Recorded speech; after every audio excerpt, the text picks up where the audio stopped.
Alors pour vous en dire un petit peu plus maintenant sur le programme Jambar Tech Lab, qui s'inscrit vraiment dans une dynamique régionale.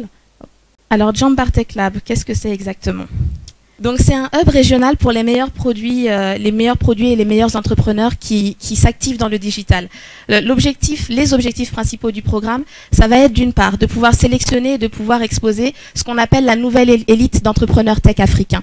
Alors on va revenir un petit peu sur ces expressions-là pour vous dire qu'est-ce qu'on entend derrière ça, quels sont les critères pour pouvoir déterminer qu'ils font partie de cette élite. Le deuxième objectif, c'est de développer une gamme de produits digitaux à fort potentiel. Donc ils vont pouvoir notamment être amenés sur le marché régional et le marché international. De pouvoir également améliorer l'accès au financement. C'est vrai qu'on sait que c'est une grosse problématique aujourd'hui de pouvoir accéder au financement, surtout quand on est dans le numérique, qu'on est un petit peu dans tout ce qui est intellectuel et qui n'arrive pas toujours à être compris des systèmes de financement classiques, en tout cas tels que les banques, et de pouvoir surtout créer un réseau africain d'entrepreneurs, de business développeurs et d'investisseurs. On est persuadé qu'il y a une énorme valeur ajoutée à créer ce réseau-là, à pouvoir permettre aux entrepreneurs de ne pas être seuls dans leur coin, mais de pouvoir s'appuyer sur d'autres entrepreneurs comme eux, pouvoir s'appuyer sur des mentors, pouvoir s'appuyer sur des experts, s'appuyer également sur des business enablers, des gens qui vont pouvoir en tout cas les aider à booster leur business au niveau régional et international. Donc c'est vraiment l'objectif du programme. Maintenant, comment ça va se dérouler? On va avoir en fait 2 cohortes d'accélération de 6 mois chacune. Chacune des cohortes va s'adresser à 20 entrepreneurs qui vont être sélectionnés à travers un process de sélection sur lequel je pourrai revenir un petit peu plus après. Et donc, ça nous fait 2 cohortes d'accélération de 20 entrepreneurs chacune, soit 40 entrepreneurs accompagnés. Qu'est-ce qu'on demande? Qu'est-ce qu'on attend de ces entrepreneurs pour qu'ils puissent être éligibles à ce programme? On leur demande d'une part d'avoir un prototype. Mais de chercher aussi à croître avec leur business. Alors ça peut paraître assez étrange de le préciser, mais c'est quand même bon de le faire parce que parfois on retrouve des entrepreneurs qui peuvent avoir beaucoup de prototypes qui peuvent être très intéressants, mais qui dorment dans les placards et aucune volonté n'est mise derrière en tout cas pour pouvoir vraiment booster ces prototypes-là sur le marché.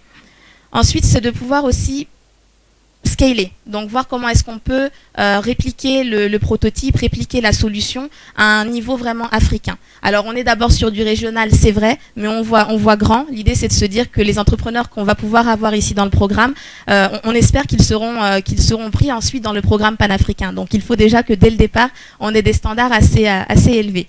Ensuite, que ces entrepreneurs puissent être positionnés sur un marché qui soit porteur. Donc que ce soit un marché qui soit porteur de croissance. Et enfin, quand on parle de croissance, l'idée c'est de se dire que comment est-ce qu'on va mesurer ça? Il faut qu'on puisse en tout cas, en termes de projection, se dire qu'annuellement, sur les 5 années à venir, le produit qui va être accompagné puisse croître de 15 à 20% en moyenne par année. Donc ce sont des standards quand même assez sélectifs, ce qui veut dire que c'est vrai qu'au départ le programme ne va plus se tourner vers des entrepreneurs qui ont déjà des produits existants, des produits à fort potentiel et non vers des porteurs de projets. Après, l'idée c'est aussi de voir comment est-ce que ces porteurs de projets, ayant connaissance du programme, puissent postuler peut-être à la 2e cohorte une fois que les produits sont un petit peu plus matures. En termes de vision, donc on est vraiment sur une vision régionale, on n'est pas enfermé du tout sur le Sénégal qui, on le sait tous, est un petit marché. Donc c'est de voir comment est-ce qu'on peut collaborer avec d'autres pays africains qui se basent principalement en Afrique de l'Ouest et aussi en Afrique centrale. Alors on est en train de voir quels sont les pays exactement qu'on va retenir, mais en tout cas ce sera dans cette zone-là. Le programme aussi va être donc dupliqué, comme l'a expliqué précédemment Sophia. Il sera implémenté notamment en Afrique de l'Est et en Afrique du Sud par d'autres incubateurs majeurs, donc Afrique du Sud et le Kenya notamment. En termes de résultats, ce qu'on veut, c'est pouvoir en fait, à travers ce programme, renforcer la capacité des hubs qui vont être partenaires, parce que l'idée c'est de tisser des partenariats avec les hubs qui se trouveront dans les pays qu'on a pu identifier pour le programme, mais aussi pouvoir créer de la valeur pour les entrepreneurs et faire en sorte que leur capacité puisse être vraiment renforcée à travers cette accélération. La deuxième étape pour nous, ça va être de pouvoir faire en sorte que ces entrepreneurs, après tout, puissent accéder à un marché régional. C'est vraiment l'idée. Voir comment est-ce qu'on peut, à travers le réseau qu'on va mettre autour d'eux, booster leurs solutions, les amener sur un marché plus grand. Et de pouvoir ensuite donc, bénéficier en fait, du large réseau africain qu'on aura pu créer pour que ce réseau-là en fait, puisse bénéficier directement aux entrepreneurs qui seront accompagnés. En termes de contenu, ça se matérialise comment? Alors, Il y a d'abord du renforcement de capacité qui va se faire à travers du mentoring et à travers aussi des ateliers qui vont se faire à la fois en présentiel mais aussi de façon virtuelle. Donc on aura notamment des webinars, tout un programme de formation en ligne. Mais la grosse valeur ajoutée pour nous, c'est surtout de se dire qu'on va réussir à identifier dans chacun des pays dans lesquels les entrepreneurs se trouvent au moins une personne ressource qui puisse être là en présentiel, tenir vraiment des réunions, des rencontres avec ces entrepreneurs-là pour les accompagner réellement sur le terrain et que ça ne se limite pas à un accompagnement virtuel. Ensuite, il y a l'aspect vraiment coaching individualisé qui est très important. Alors oui, on a une roadmap un peu plus globale avec des grands axes d'accompagnement, mais le programme va être vraiment designé en fonction des besoins de chacun des entrepreneurs qui sera accompagné. Ça veut dire que le gros challenge pour nous, ça va être de se dire, on a un pipe de mentors, on a un pipe d'entrepreneurs, comment est-ce qu'on va matcher derrière le bon mentor avec le bon entrepreneur en fonction des besoins de l'entrepreneur, en fonction de son niveau d'avancement, en fonction de ses envies aussi et ses besoins d'évolution. Donc ça, c'est le gros challenge. Après, c'est de pouvoir aussi donner accès à des locaux qui soient équipés. Alors ça, ce sera principalement à travers les partenariats qui vont être mis en place avec d'autres hubs d'innovation dans les pays que l'on vise. Il y aura aussi cette fameuse immersion à Dakar. Alors, pendant une semaine, l'ensemble des entrepreneurs qui vont être accompagnés pour chacune des cohortes seront invités à Dakar pendant donc 7 jours pour bénéficier d'un renforcement de capacité, être aussi mis en relation et en contact avec des mentors et surtout avec des investisseurs. Parce que l'idée aussi pour nous, c'est que très tôt dans le process, on veut pouvoir inclure les investisseurs. D'ailleurs, on compte les inclure même au niveau de la sélection des entrepreneurs, parce que plus on le fera tôt et plus on sait que derrière, les entrepreneurs seront prêts à répondre aux besoins, aux attentes en tout cas de ces investisseurs en face, et sauront comment pouvoir, on va dire, dialoguer avec eux, parler le même dialogue, enfin, parler la même langue, pardon. Et enfin, donc, très important aussi, c'est l'accès à une expertise de niveau international. Alors, on est sur du régional, c'est vrai, mais comme je l'ai expliqué tantôt, on a quand même tout un programme de formation en ligne, ce qui veut dire que si on a certains mentors qui se trouvent en dehors de la région, il est possible aussi de les prendre pour pouvoir justement bénéficier de leur accompagnement, notamment sur les webinars. On pourrait avoir tout à fait des entrepreneurs ou en tout cas des personnes qui auraient quelque chose à partager, qui ne seraient pas notamment juste au niveau de la région. On veut aussi, c'est le deuxième gros challenge, impliquer davantage les femmes dans ce programme. Parce qu'on se rend compte que le numérique, oui, il y a des femmes dans le numérique. Elles sont beaucoup dans les équipes en fait des entreprises. Alors nous, on le constate beaucoup, il y a presque 50% de femmes dans les équipes qu'on accompagne au sein de l'incubateur. Mais par contre, combien d'entre elles sont à la tête de ces entreprises? Combien d'entre elles ont osé vraiment porter leurs projets à terme? Et combien d'entre elles est-ce qu'on retrouve aujourd'hui à la table des décideurs, en tout cas dans le secteur privé numérique? On en voit très peu. On en voit très peu, alors on est persuadé que c'est pas le potentiel qui manque, c'est pas forcément les capacités, mais c'est peut-être aussi qu'il faudrait designer des modules qui soient dédiés vraiment à ces femmes-là, peut-être en leadership. En tout cas, c'est des choses dont on doit discuter avec les femmes aujourd'hui qui sont dans le numérique et voir comment est-ce qu'on peut, à travers le programme, avoir certains modules qui soient dédiés à ces femmes. D'ailleurs, on aura une table ronde avec des femmes entrepreneurs dans le numérique demain matin. Avec la délégation de la Banque mondiale, pour pouvoir aussi recueillir leur feedback sur les besoins qui pourraient être spécifiques aux femmes entrepreneurs. Donc l'objectif, ça va être de pouvoir avoir au moins un quart de nos entrepreneurs qui soient des femmes dans ce programme-là. Donc pour pouvoir atteindre l'objectif, bien sûr, on aura notamment des partenariats qui vont devoir être tissés avec des organisations et des partenaires qui travaillent sur la question du genre. Et comme je le disais, c'est aussi de pouvoir organiser des rencontres avec ces femmes pour mieux cerner leurs attentes et leurs besoins et pouvoir y répondre de la meilleure des façons possibles. En termes de timeline, aujourd'hui, c'est le lancement. On a aussi lancé l'appel à projet. Non pas aujourd'hui, mais il y a déjà quelques temps de ça.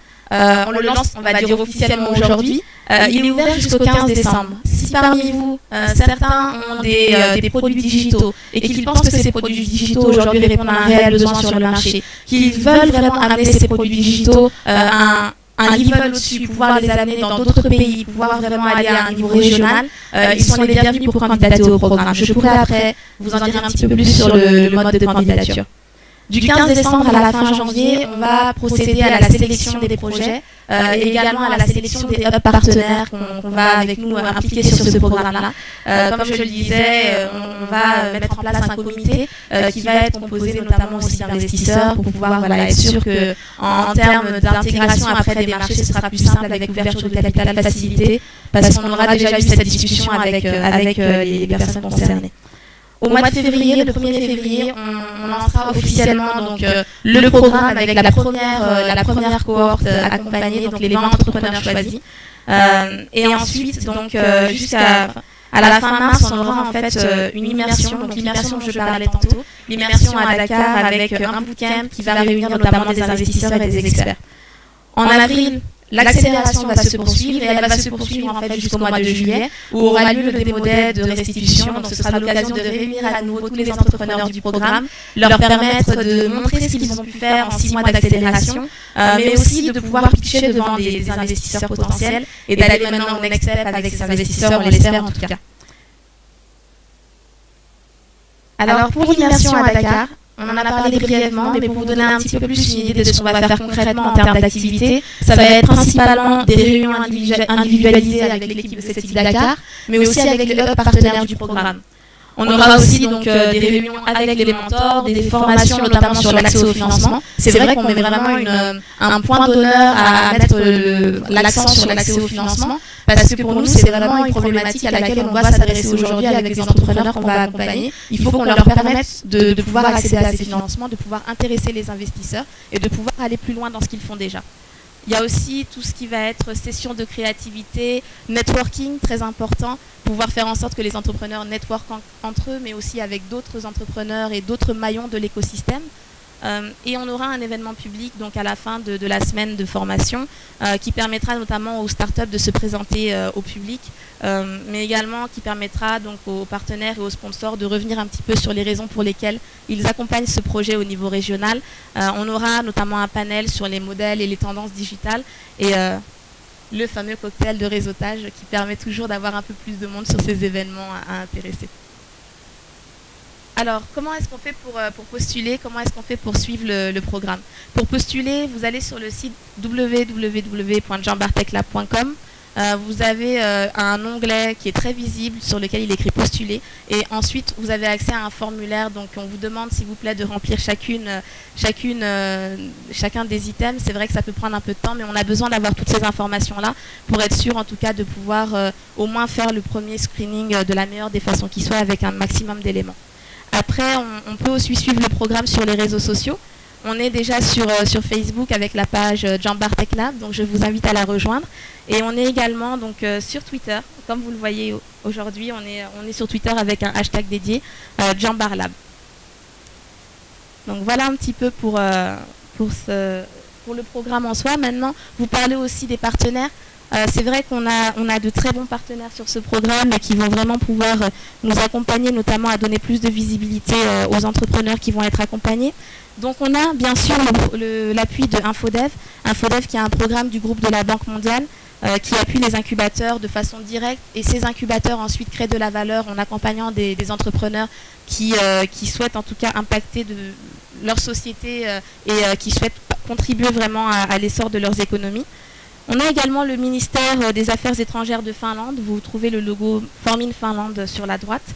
Également NORAD, qui est la Norwegian Agency for Development Cooperation, qui est en fait un démembrement du ministère des Affaires étrangères de Norvège. On a également SIDA, qui est le Swedish International Development Cooperation Agency, une agence étatique qui a pour mission principale de réduire la pauvreté dans le monde. Et également Sonatel qui nous accompagne sur ce programme et sur de nombreux autres programmes, comme vous le savez déjà.